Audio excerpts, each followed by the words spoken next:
인생을 살면서 새 여자 말을 잘 들으면 편안하다, 그런 말 많이 들으셨죠? 첫 번째 여자는 엄마 말을 잘 들어야 된다는 것입니다. 어렸을 적에 엄마 말을 잘 들어야 인생길이 편안하다. 그래요. 아이가 어떤 말썽을 피워도 엄마는 그것을 또 다 이렇게 해결을 해 주잖아요. 두 번째, 결혼한 다음에는 누구 말을 잘 들어야 돼요? 우리 남자들만 한번 대답해 봐요. 부인 말을 잘 들어야 된다. 그래야 가정이 편안하니까. 사실 생각해 보면 나 같은 남자를 데리고 살아주는 그 부인의 그 아량에 우리 남자들은 참 고마워해야 할 것입니다. 남자들만 속으로 아멘. 그리고 세 번째, 운전할 때는 누구 말을 잘 들어야 돼요? 내비에 나오는 걸, 그 말을 잘 들어야 됩니다. 그래야 여행길이 편안합니다. 사실 그래요. 우리 부부끼리도 뭐 좀 이렇게 뭘 물어봤는데 잘 못 알아들어서 뭐라고? 하고 되물으면 상대방이 막 이렇게 화를 낼 때가 있죠. 그런데 내비에 나오는 그 여자분은요, 우리가 아무리 운전을 막 이렇게 길을 헤매고 그래도 절대 우리한테 화를 내는 법이 없더라고요. 그냥 언제나 똑같은 톤으로 주인님 여기서 라이턴 하시고 저기서 왼쪽, 길을 잘못 들으셨군요. 뭐 잘못 들었다는 얘기도 안 해. 뭐 질책도 안 하고 그냥 그 다음 길부터 아주 이렇게 상냥하게 안내를 해 줍니다. 우리 집에 있는 여자들이 이런 인내를 배울 수 있으면 얼마나 좋을까. 자, 이런 얘기들은 우리 남자들만 한번 대답을 하는데 아멘 할 얘기는 아니니까 그려 안 그려로 한번 대답해 보시기 바랍니다. 그려 안 그려? 그려. 네, 그렇습니다. 성경에는 위대한 믿음의 어머니들이 많이 나옵니다. 사라, 리브가, 한나, 마리아 등등. 그런데 주님은 왜 하필 오늘 실패의 대명사인 이 롯의 철을 기억하라고 우리에게 말씀하시는 걸까요? 사실 그녀는 이 소돔이라고 하는 멸망의 도성에서 막 빠져나온 사람입니다. 하나님께서 구원해 준 그런 사람이죠. 그런데 문제가 뭐냐 하면 중간에서 사단이 일어납니다. 목적지인 이 소알이라고 하는 그 안전한 지대까지 이르지 못하고 중간에서 소금 기둥이 되어 버렸습니다. 여러분, 이스라엘 성지순례를 가면 이제 사해 호텔에서 아침에 이제 출발을 해가지고 북쪽으로 버스를 타고 쭉 올라갑니다. 오른쪽에는 사해 바다가 보이고 왼쪽에는 이제 소위 소금산, 산이 이렇게 쭉 이어지고 있는데 가이드 하시는 분이 이렇게 얘기합니다. 여러분, 잠깐 왼쪽 차창 밖을 보십시오. 11시 방향에 보시면 사람 모양의 그 돌로 된 사람 모양이 보이게 될 것입니다. 그것이 바로 성경에 나오는 롯의 처입니다. 그러면 이제 사람들이 어디 하고 이렇게 보다가 저기 바로 저기 보이네. 그러면서 신기한 듯이 이제 쳐다보죠.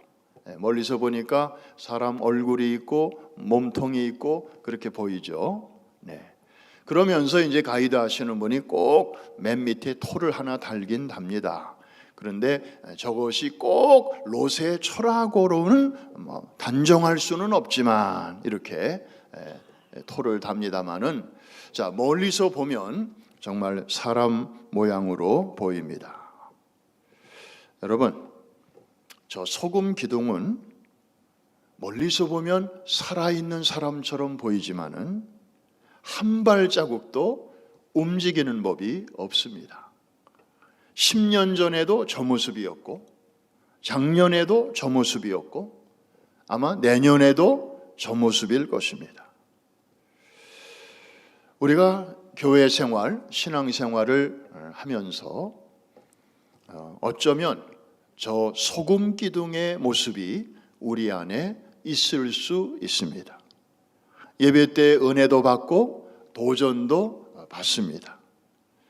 그런데 이것이 챌린지로만 끝나지 체인지로, 변화로까지 이어지지 못할 때, 그런 신앙생활이 계속 되다 보면 사실 우리 안에도 소금 기둥과 같은 그런 행태가 이제 형성되게 되는 것이죠.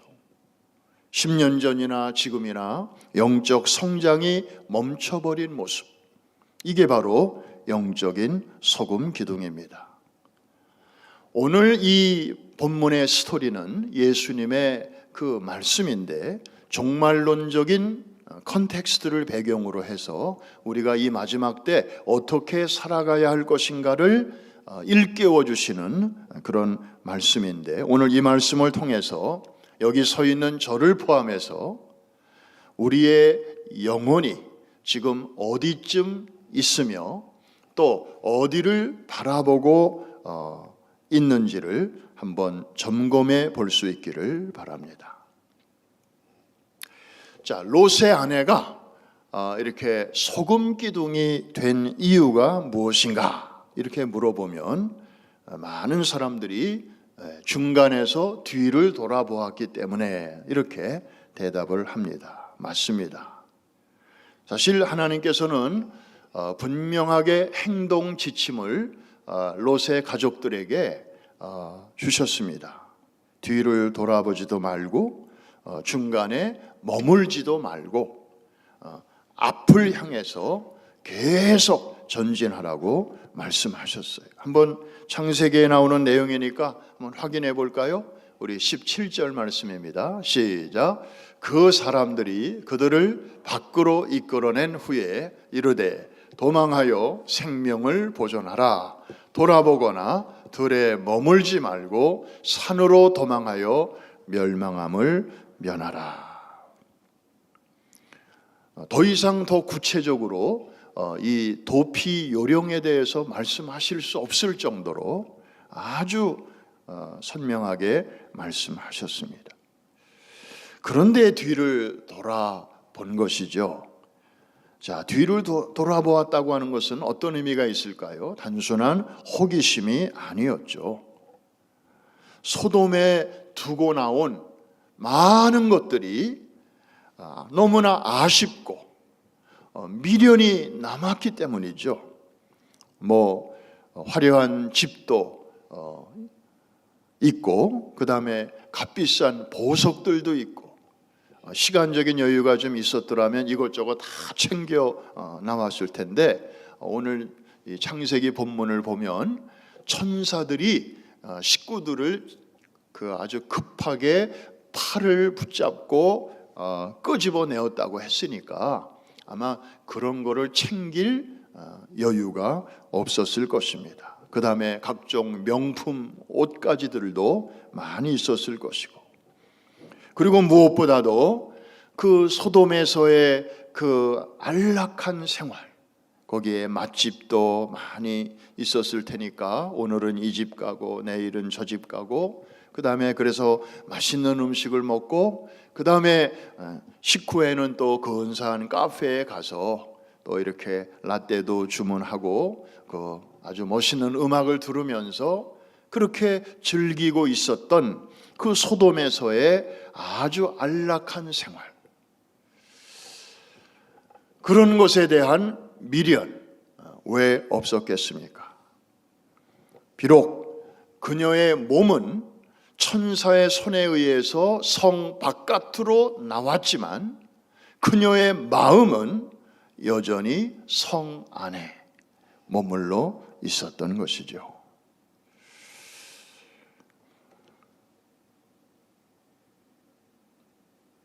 원숭이를 잡을 때 쓰는 독특한 방법이 있다고 합니다. 인도나 아프리카에서 사냥꾼은 이 나무 중에 이렇게 구멍이 뚫린 나무를 이제 찾아내서 그 안에다가 바나나를 집어넣는다고 합니다. 그러면 원숭이는 그 손 하나 들어갈 정도의 그 작은 구멍을 통해서 바나나 냄새를 맡고 이제 바나나를 이렇게 잡습니다. 근데 꺼낼 수가 없는 거예요. 이 바나나를 잡은 손으로는 이 작은 구멍을 빠져나올 수가 없는 거예요. 근데 그때 사냥꾼이 촥 나타납니다. 그러면 원숭이가 도망을 가야 되는데 얘가 이 바나나 때문에 도망을 못 가요. 도망가려면 이거를 놔야 되는데 그래야 싹 이렇게 할 수 있는데 마치 날 잡아가도 좋다. 그러나 난 이거는 포기할 수 없다. 마치 그런 생각을 한다는 거죠. 그래서 사냥꾼은 쉽게 원숭이를 잡는다는 거예요. 이 손에 쥔 것을 놓지 못하는 미련 때문에 이것만 펴면 자유를 얻을 수 있고 그 자유를 가지고 원숭이는 딴 데 가서 바나나를 실컷 먹을 수 있음에도 불구하고 자기 손에 지금 들어와 있는 이 한 줌의 음식 이것 때문에 자신의 생명까지도 기꺼이 잃어버린다는 것입니다. 여러분, 이 롯의 처는 몸뚱아리는 하나님의 그 불가항력적인 은혜로 인하여 성 바깥에 있었지만 그녀의 마음은 성 안에 머물러 있었다 말씀드렸잖아요. 오늘날 우리도 어쩌면 롯의 아내와 같은 면이 우리 안에 얼마든지 있을 수 있습니다. 몸은 교회 의자에 앉아 있지만 머릿속은 온통 세상의 여러 가지 소식 그리고 재테크에 관련된 거 막 시간마다 달라지는 주식의 값이 어떻게 될 것인가 또 우리 아이들을 뒷바라지는 어떻게 해야 되는가 또 오늘같이 날씨가 안 좋은데 급하게 나오긴 나왔는데 거라지면은 내가 제대로 닦고 나왔는가 뭐 이런저런 잡념과 이런 생각으로 우리의 마음이 복잡할 수 있습니다. 여러분 생각해 보십시오. 주님은 롯의 가정을 위하여 정말 그들에게 꼭 필요한 것, 좋은 것, 귀한 것을 준비해 놓고 그거를 지금 주시려고 하잖아요. 멸망당하는 그 성 안에서 그들을 끄집어내어서 그들을 구원해내시고 그리고 안전한 소활성을 예비하시고 거기로 빨리 가라. 그러면 안전하다. 내가 다 준비해놨다.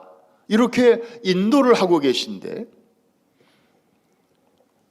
정작 우리는 내 손에 이렇게 잡혀있는 그 한 줌의 미련 때문에 이 은혜의 길, 축복의 길, 행복의 길, 이 안전한 길의 중간에서 멈춰 있을 때는 없는가? 우리가 오늘 이 아침에 한번 생각해 보는 것입니다. 이 롯의 처는 과거에 대한 집착, 미련, 그것 때문에 소금 기둥이 되었습니다. 그런데 우리가 또 하나 생각해 볼 것이 있습니다. 사실 롯의 처는 이렇게 길 중간에서 뒤를 돌아보기 전에 이미 문제의 소지를 갖고 있었습니다. 성 안에 있을 때부터. 무슨 얘기인가 하면 소돔이라는 도시가 이제 무너지려고 하는 이 긴박함 속에서도 롯의 식구들은 지체했습니다. 성경에 보니까 지체했다, 머뭇거렸다는 것입니다. 동작을 신속하게 하지를 않고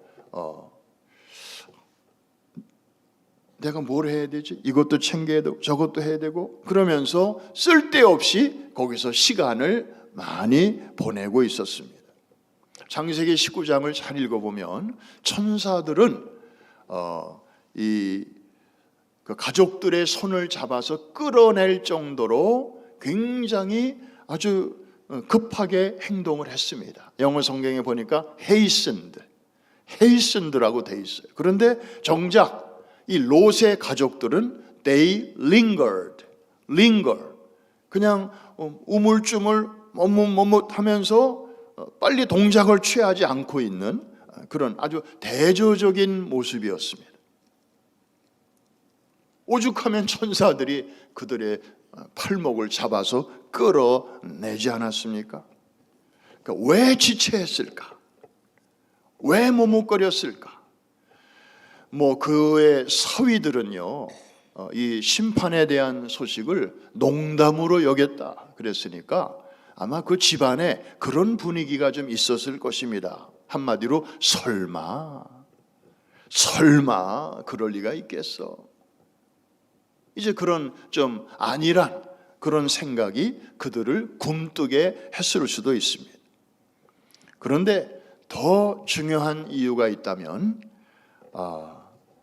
이미 오랫동안 그 시티 라이프에 익숙해져 있었던 그 익숙함, 그 컴포트 존, 이것을 벗어나기가 정말 말처럼 쉽지 않았기 때문일 것입니다.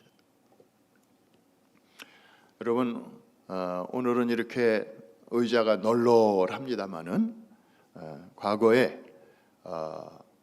이제 의자가 대충 성도들이 이렇게 앉아 계신데 늦게 온 성도님들이 계셔서 안내위원들이 좀 이렇게 한 자리만 좀 안쪽으로 옮겨 주시겠습니까? 이럴 때 안내위원들이 아주 곤욕을 많이 치릅니다. 왜냐하면 그때 성도님들의 일반적인 반응은 대부분은 또 이렇게 자리를 옮겨 주시지만 어떤 분들은 일단 위아래를 이렇게 내려다 봅니다.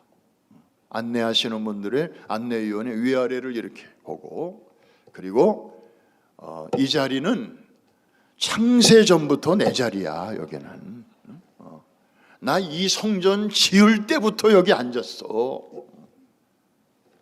그래서 아니 왜 그렇게 이 자리를 고집하십니까? 그러면 딴 자리에 앉으면 은혜가 안 된다는 거예요.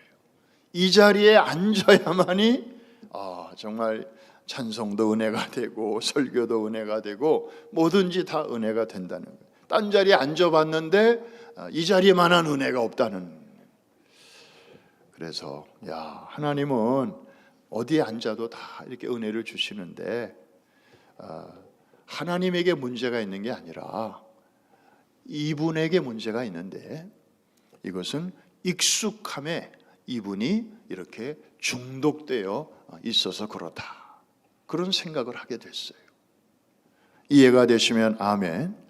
그냥 그 자리에 본인이 너무 오랜 세월 앉아 있다 보니까 그게 그냥 익숙해진 거예요.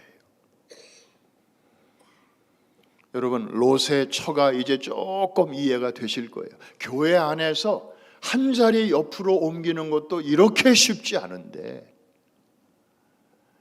오랜 세월 소돔성에서 애 낳고 애 기르고 또 거기서 시티 라이프에 아주 이렇게 익숙해진 그러한 이 중년 부인이 그 모든 것이 갖춰진 도시를 떠나서 그야말로 아무것도 없는 그런 광야와 같은 곳으로 삶의 터전을 이제 옮겨야 한다고 생각할 때 쉽지 않았을 것입니다.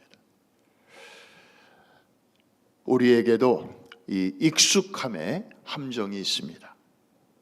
그것 때문에 하나님이 예비하신 더 좋은 곳이 우리 앞에 기다리고 있는데도 우리는 선뜻 나서지를 못하고 그냥 그 언저리에서 맴돌고 있는 거죠. 여러분, 그 개구리 이야기 잘 아실 것입니다. 개구리를 펄펄 끓는 물에다 집어넣으면 뜨거워 하고 금방 튀어나옵니다. 그런데 찬물에 넣고 서서히 밑에서 불을 떼면 개구리는 안 나옵니다. 그 따뜻해지다가 나중에는 물이 펄펄 끓는데도 안 나와요. 시원하다고 생각합니다. 그리고 들어갈 때는 산채로 들어갔는데 나올 때는 삶아 죽은 개구리로 나와요. 익숙함이 이만큼 무서운 것입니다. 여러분, 과거에 성도들에 대한, 교회에 대한 어려움은 박해로 왔습니다. 초대교회 시절 한 300년 동안은 무시무시했습니다. 그런데 오늘날 저와 여러분이 살고 있는 이 미국, 뉴욕, 뉴저지는 그런 식으로 오지 않습니다. 오히려 정반대로 부드럽게 다가옵니다. 이 정도면 그래도 괜찮지 않을까? 남들도 다 이렇게 하잖아. 그러면서 서서히 타협을 하고, 그러면서 그 안락함에 그대로 젖어 있습니다.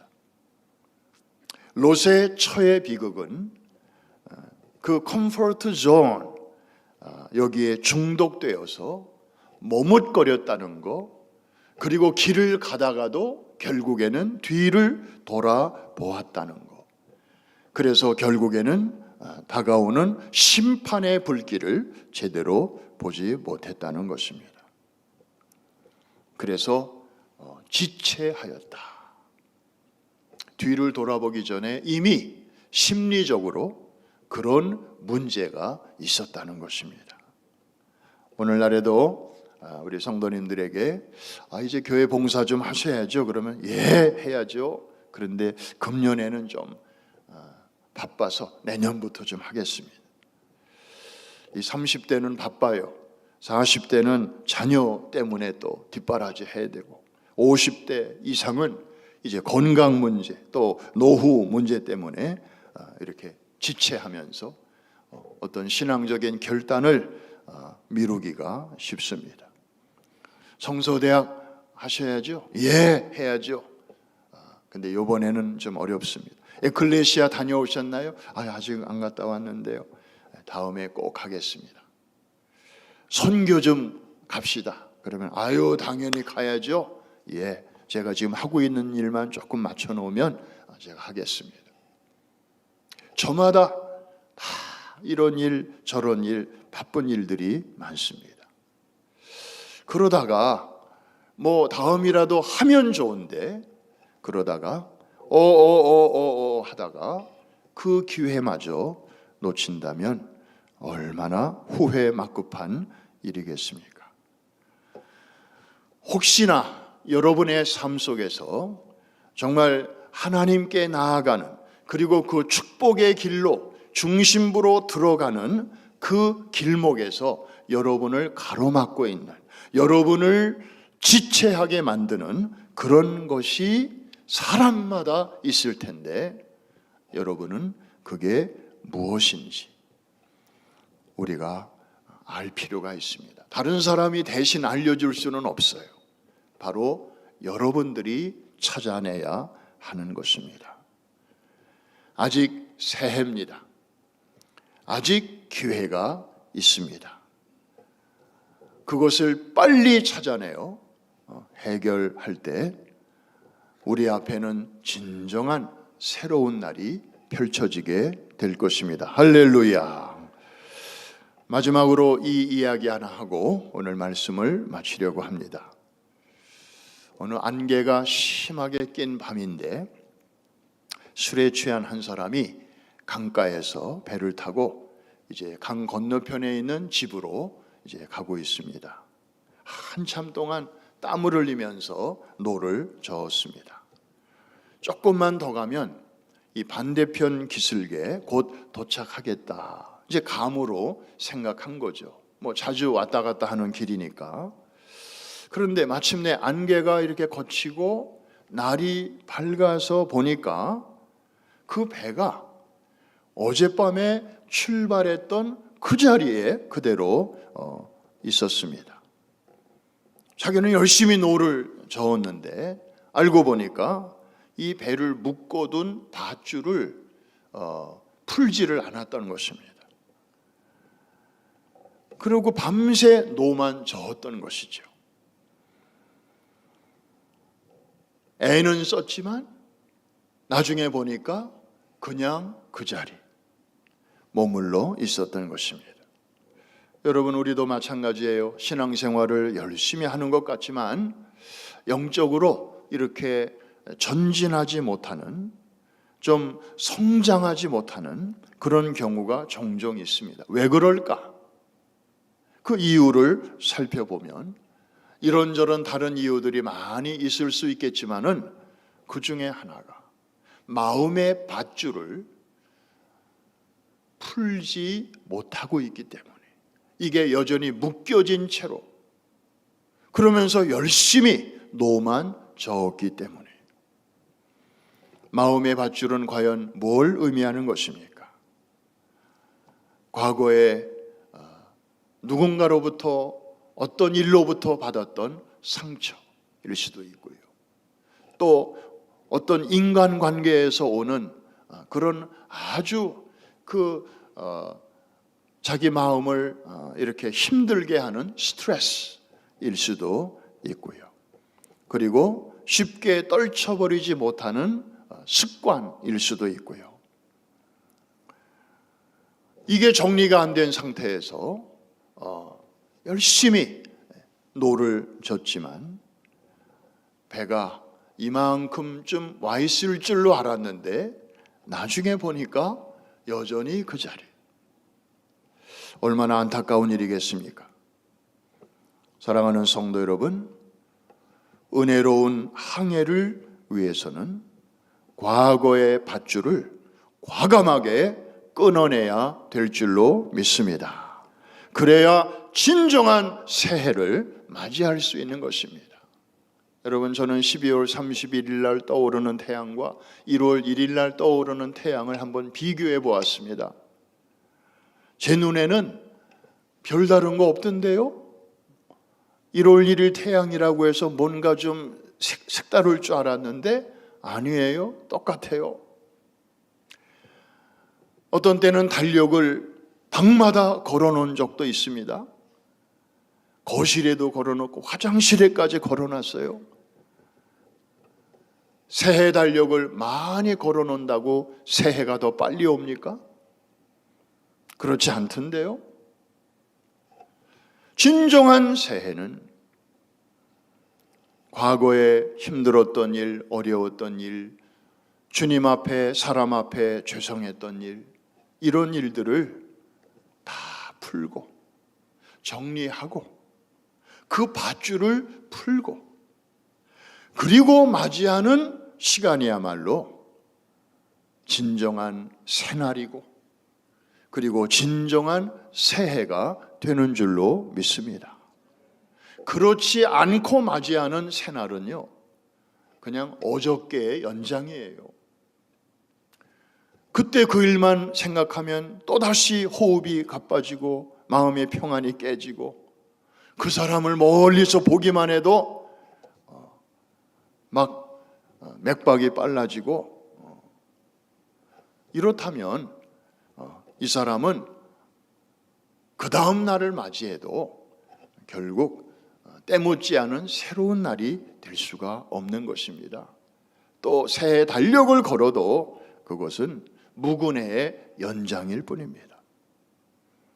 밧줄을 풀어야 합니다. 그리고 믿음으로 노를 저어야 합니다.